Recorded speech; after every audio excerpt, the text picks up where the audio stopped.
sidaa awgeed waxaa welwel badan aniga ka qabaa midnimada in ay god maanta ku dhacayso annagoo ismoodna in aan cidna u baahnayn madaxweynahana u horseedo dalka kala tag iyo jahwareer waad u jeedaan xaalka Soomaaliland maanta meesha uu marayo walaalaheen Soomaaliland shalay iyaga ayaa calanka keenay iyaga ayaana midnimada keenay maantana wixii ay waayeen cid la fariisato la hadasho oo qanciso taas bedelkeedana waxaa loogu hanjabayaa in la burburiyo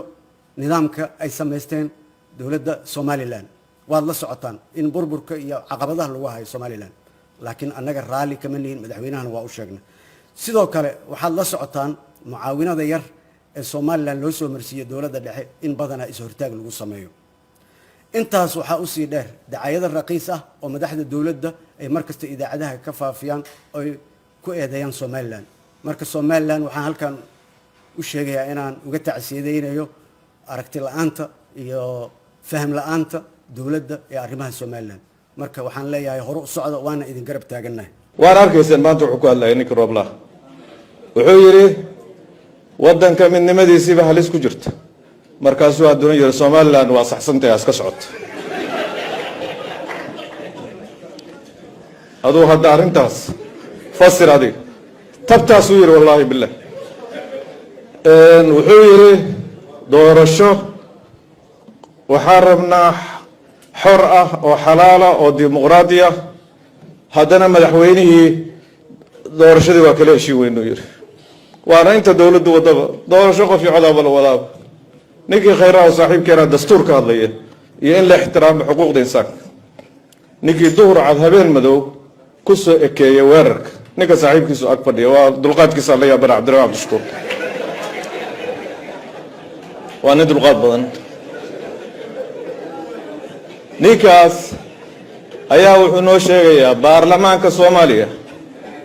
ayuu ciidankii soo gali gudoomiyihii odagii Jawaari Allah u naxariistay waxaan isleeyahay diyadiisa ninkaas loo raacdo nimankii racween waa joogaan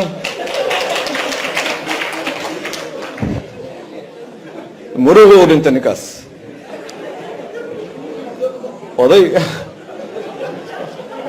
oday weyn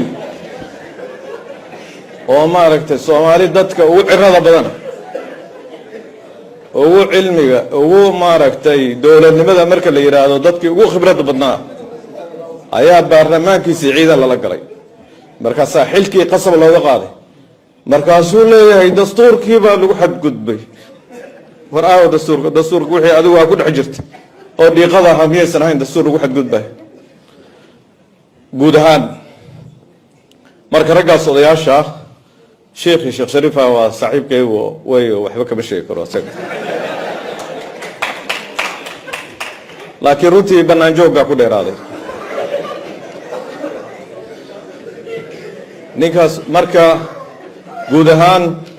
raggaas odayaasha runtii aniga waxaan dhihi karaa doorbinkii siyaasadda ayaa ka lumay rag fiican way jiraan adiga afartan baad aragteene ninka Cabdiraxmaan Abdishakuur oo dimuqraadiga ah oo Britishka baasaboorka Britishka wata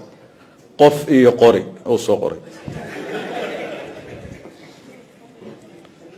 yani maba laga filayba waxyaalahaas in loo noqdo annaguna dawladis baa ka hadlaysay ragna waxay soo qorayaan aqoonyahankii Soomaalida oo laga filayay inay dalkan wax ka badbaadiyaan oo dalkan hawshiisa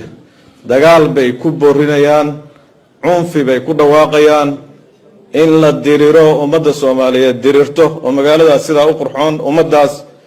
yani mustaqbalka weyn tiigsanaysa oo qof iyo cod rabta maanta inay codayso ummadaas dagaal lagu baaqaya anigu waxaan dhihi karaa dawlad dhiskeena waxa ka dhimanaa wuxuu ahaa hogaamiyaasheenu siday ku soo baxaan waa fursad weyn oo lagu reebi karo oo siyaasadana ay uga bixi karaan ayagoo qaaqlayaal gacan ay taagi karaan nin qori qaadan karaan ma jiro caaway anoo wasiirkii gaashaaniga dhahay nin qori magaalada Muqdisho dhexdeeda ku qaadan kara ma jiro yuhuud ma taa dhacays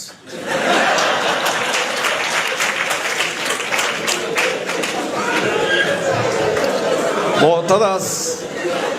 waa dhammaatay aad iyo aad baa u mahadsantihiin